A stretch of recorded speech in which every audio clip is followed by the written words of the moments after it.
अस्सलाम वालेकुम दोस्तों, मोबीएट्स में खुशामदीद। रात को एक ताज़ा बयान दिया है राजनाथ सिंह, जो वजीर दिफा है इंडिया का, कि हम किसी भी वक्त पाकिस्तान पे हमला कर सकते हैं।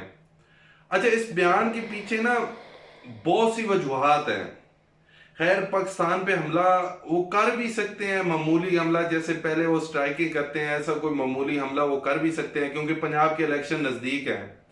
लेकिन इसके पीछे और भी बहुत सारी वजूहात हैं।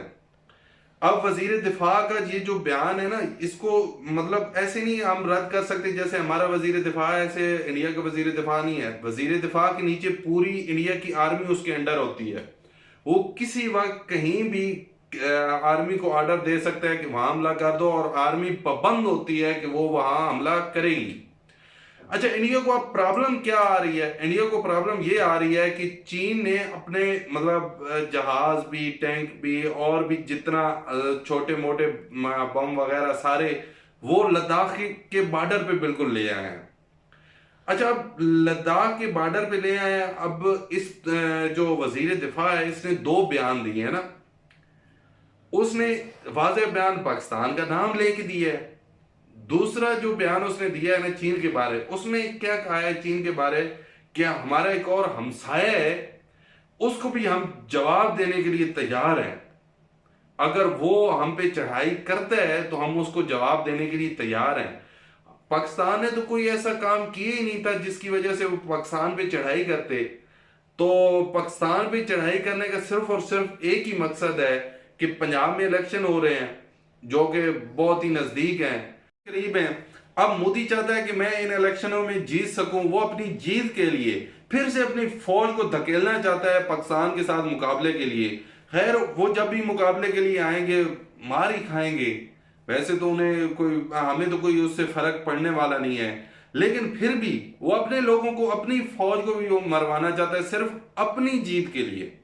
पंजाब के इलेक्शन नजदीक हैं, बस वो यही चाहता है कि मैं पंजाब के इलेक्शन से जीत सकूं। दूसरा, वो अब कश्मीर से भी बहुत ज्यादा उसे डर पड़ गया है जब से अफगानिस्तान की बॉर्डर क्लियर हुआ है ना। क्योंकि वो नहीं चाहता था पाकिस्तान का कोई भी बॉर्डर क्लियर रहे, पाकिस्तान अमन में रहे। तो अब जब से पाकिस्तान का अफगानिस्तान वाला बॉर्डर क्लियर हुआ है, वो चाहता है कि पाकिस्तान में अमन ना रहे, पाकिस्तान किसी न किसी जंग में शामिल रहे और इसको कोई ना कोई परेशानी लाहक रहे। तो इसलिए अब वो चाहता है कि मैं इस तरह से कोई इस छोटी मोटी स्ट्राइक ही करेगा जैसे वो उसने पहले की है, इसी तरह कोई स्ट्राइक कर सकता है। मामूली स्ट्राइक होगी, वो सिर्फ दिखावे के लिए। वैसे तो इंडिया में इतनी वो पावर नहीं है कि वो पाकिस्तान के साथ वो कर सके। दूसरा, उसको अमेरिका की तरफ से भी अब बहुत अच्छे वो मिल रहे हैं पैगाम, और उन अच्छे पैगाम इसराइल की तरफ से भी मिल रहे हैं। लेकिन अब एक और बात भी देखी जाए कि इंडिया अमेरिका के कहने पे कुछ करेगा ना, तो वो मुंह की खाएगा। क्योंकि आपने पिछले दिनों वाज़ेह तौर पे देखा होगा कि अमेरिका और चीन में मुखालफत में थोड़ी कमी आई है।